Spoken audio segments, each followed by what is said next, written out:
When the only constant in life is change, you need to be ready. This is the Man-Made Survival Show. Hello everybody, my name is Jose from Man-Made Survival, and I wanted to introduce to you my very first book, Preppers Secrete Cache. You can go to www.preppersecretcache.com, or you can click the link below and order it from there. But hurry, we only have a limited amount of copies that we're giving away for free. All we need your help with is the shipping. So again, my name is Jose from Man-Made Survival, and remember, always ready. Hello everybody, my name is Jose from Man-Made Survival, and thank you so much for coming back to the channel and watching this video. I greatly appreciate it because this information is very, very important. And this video is video number 3 of this series. And on the past videos, I said it was going to be 3. Possibly might turn into a 4th one now because, you know, more information get added. But anyways, please share this information far and wide because you need to know this. Your friends need to know this. Your family members need to know this. All right. There's a lot of people that are, you know, pretty much relaxed in some areas, you know, depending how big of an impact the whole coronavirus aftermath or, you know, consequences are hitting your family. You know, the lower income areas or the lower income people who immediately needed help after they got laid off, you know, are going to be a lot more anxious and a lot more worried than, you know, people who are doing better, you know, with their finances or whatever. And they, you know, they're more relaxed.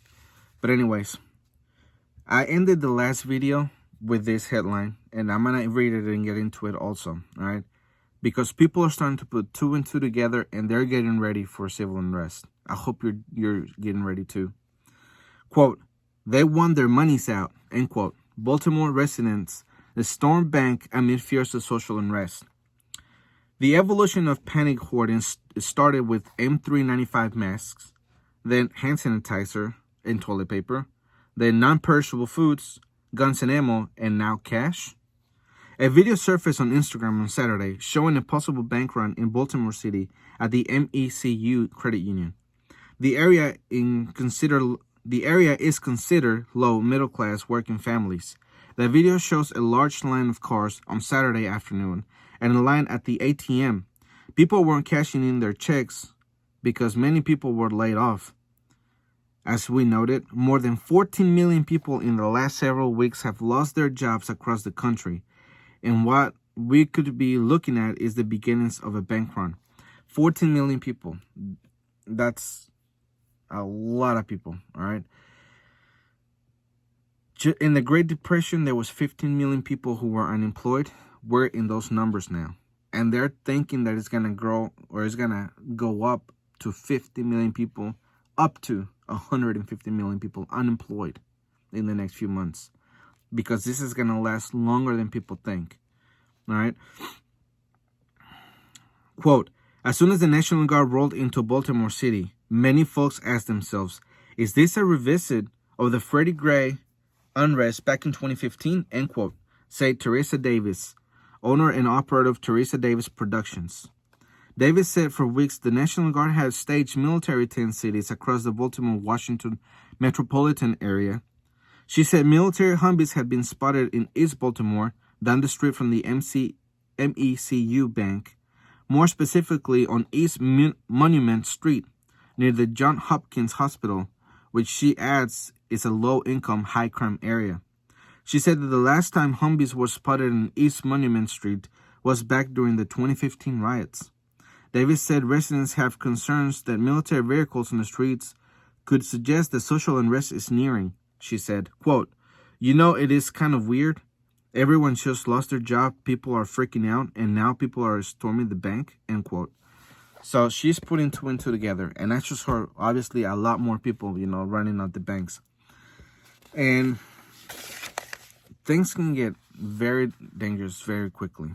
Quote, here we go again, end quote, Davis said, referring to the possibility that social unrest like the 2015 riots could be nearing. She said there's certainly a different dynamic at play today. Back then, thousands of people didn't lose their jobs all at once. It was years of wealth, health, and education inequality on top of the trigger, Freddie Gray's death, that brought people into the streets. Nowadays, or now today, quote, Social unrest could be more explosive, end quote. Like I said, people that are more hit by this, if that's even the proper way to say it, people who are who are gonna feel, the pain more are people in the low income areas and high crime, like she said. All right, a lot of people will not be able to make their rent. A lot of people will not be able to pay, their bills. A lot of people are having trouble to even get their food. So you add all of this with, anxiety and depression and everything, things can get really ugly, really bad. So all this tension and all this psychological, upheaval or whatever is making people start to act irrationally. Coronavirus pandemic leads to shunning and shaming in small towns, Wall Street Journal. Virus vigilantes call out and report neighbors they suspect aren't strict about social distancing and quarantine. So neighbors are starting to turn against their own neighbor, which is something that I've said here. You have to be careful. All right? Can you really trust your neighbor? In regular time, the Johnsons, they're really nice people. But once everything is taken from them, are they still that nice? So people are starting to snitch on people, all right? We're starting to see, German-style back in World War II kind of thing here. So, things that we always learn in our history classes when we were in school. The next headline, watch. Cops called after report of men strangling young females for not social distancing. This from Zero Hedge. The social unrest that comes with locking an entire country down for 45 days is starting to bubble to the surface. At least that was the case in Louisville, Kentucky, where police are reviewing Facebook video of a confrontation that took place after a man react violently to teenagers not following social distancing rules. Police were called out to a community called Norton Commons last Friday night after it was reported that a man had, quote, shoved several young females and tried to strangle another, end quote, according to Wave 3 News. Here's that video. 19 patients. Yes. Okay. Okay. Yeah, we're leaving. Please, let's not cuss at each other. No, I'm not calling you anything, sir. Just don't talk to us with this asshole right here. Hey, don't touch. Hey, Do not touch me! Hey, Oh my god! What the fuck is your problem? You do not touch me. Do not fucking touch me. you give me my. Hey, Get away from her! oh my God, get off of her! Seriously, get off of her! Go! All right, so people are starting to act irrational, all right? He's worried about social distancing. He's not distancing himself. I mean, why would he be out there, sticking his business in other people's business, pretty much? And it's not up to him to determine, whatever those people do.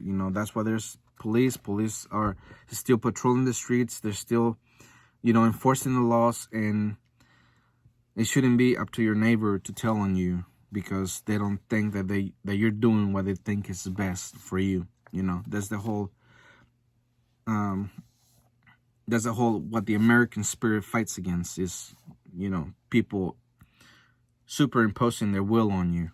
But anyways, here's another headline. Lysol assault.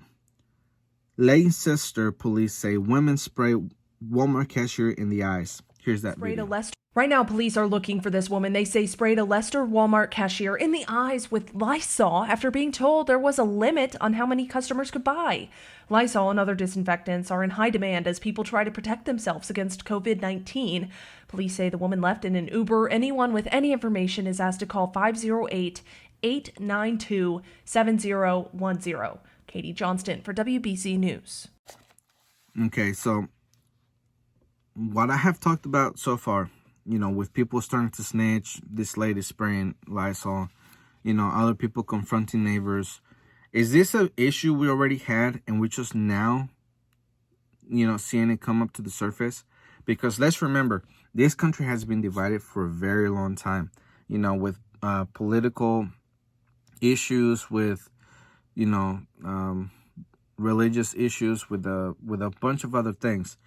For example, when Trump won, a lot of people on the left didn't like you very much, and then when Obama was in office, a lot of people on the right certainly didn't like it. So we have been divided for a very long time. So is this reaction or this behavior just coming out to the surface because it's been suppressed for so long? I mean, I wonder that. Here's the next headline. Illinois couple dead in murder-suicide after men fear they had coronavirus. This from NewYorkPost.com. So pretty much what happened in the story is that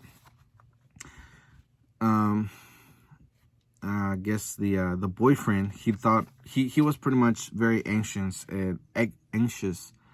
or he was very worried that they had the coronavirus. So the way he saw it is that he was gonna murder his girlfriend and then turn the gun against himself, because he didn't want to suffer. And that's very unfortunate, very very sad story, but how many more people are starting to think this way? All this violence, all this irrational thinking.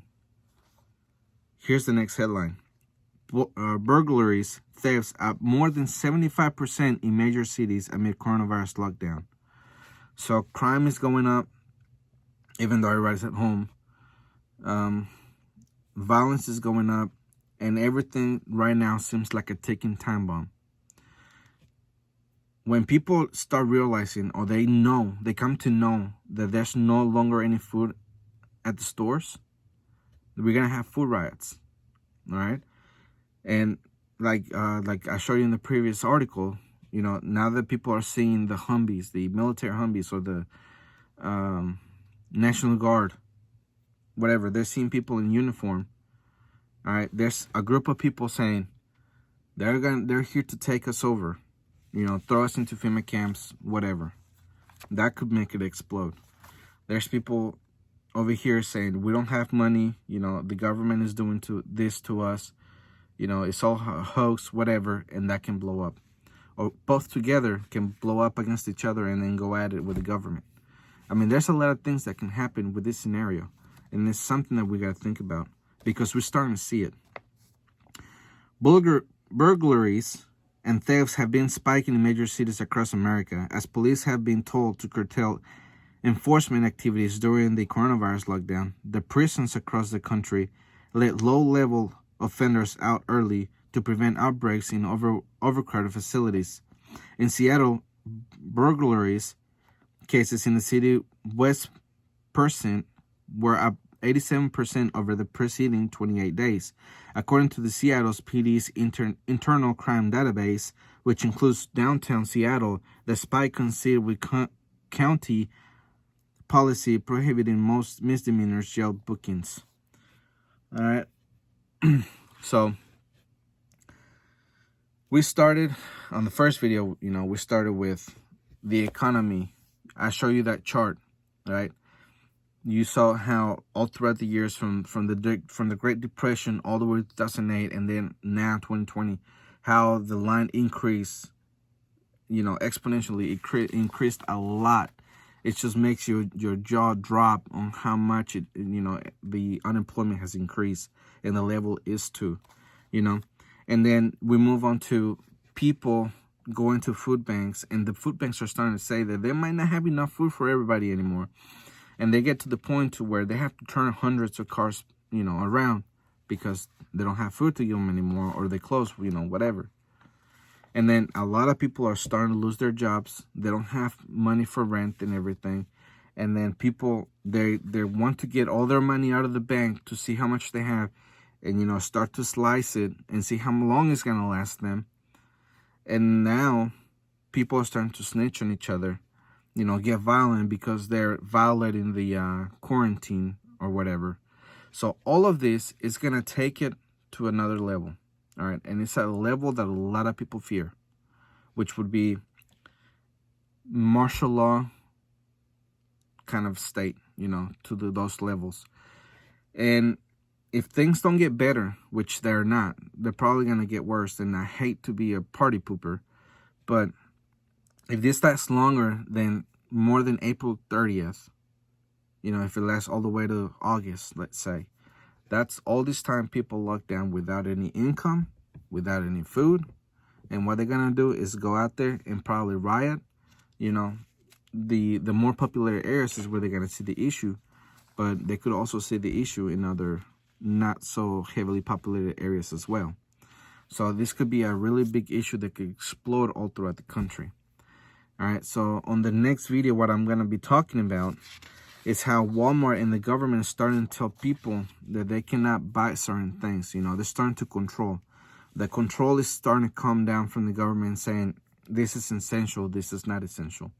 This is why you got to take care of your own food. If you have the space right now, you need to go ahead and plant your garden. Find some chickens, find some ducks, you know, find some rabbits, whatever you can get your hands on. That can be your backyard, can be your grocery store. You don't have to worry about so much about where your next meal is going to come from. You know, if all you have is eggs and chicken, that'll make you, you know, last a long time. If you have rabbits multiply very quickly and you can barter with other people. If you have previously stocked up on, let's say, flour, rice, or whatever, you can package it on the mailer bags and then you can trade with other people. You know, those are the solutions that you can have.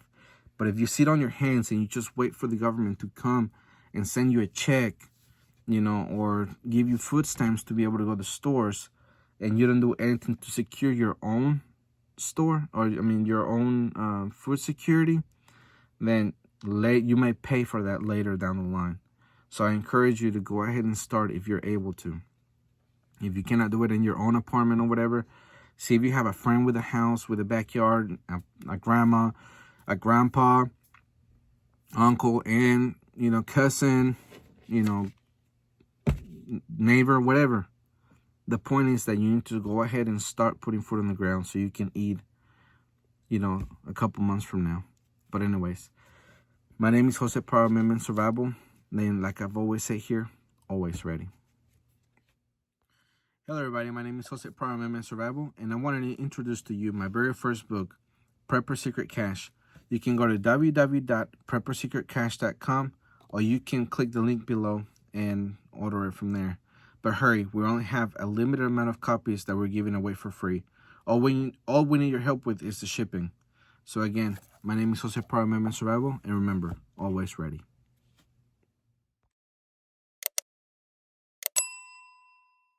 The Man-Made Survival Show.